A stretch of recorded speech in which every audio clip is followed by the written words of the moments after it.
Buonasera e ben ritrovati con l'informazione flash di News Sicilia e i principali titoli del pomeriggio. Apriamo con le conseguenze dell'operazione di questa mattina denominata Pandora, con il prefetto di Catania Maria Carmela Librizzi che ha sospeso dalla sua carica il sindaco di Tremestieri Etneo Santirando e il consigliere comunale Mario Ronzisvalle, entrambi sottoposti a misure cautelari.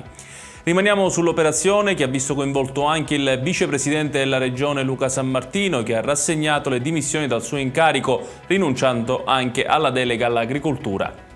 E proprio sul caso Sammartino è intervenuto l'ex referente della Lega a Catania, Fabio Cantarella, che in esclusiva ai nostri microfoni ha denunciato pressioni inaccettabili dello stesso Sammartino all'interno del partito. Il ministro delle infrastrutture e dei trasporti Matteo Salvini è tornato a parlare di ponte sullo stretto rispondendo ai detrattori dell'opera, sostenendo che l'obiettivo è arrivare all'avvio dei lavori entro l'estate del 2024. Chiudiamo con il meteo. Nella giornata di domani un campo di alte pressioni abbraccerà la Sicilia garantendo tempo stabile e assolato ovunque, salgono leggermente anche le temperature. Ed è tutto per questa edizione, tutti i dettagli su queste notizie li trovate come sempre sul nostro sito www.newsicilia.it. Grazie per averci seguito e arrivederci.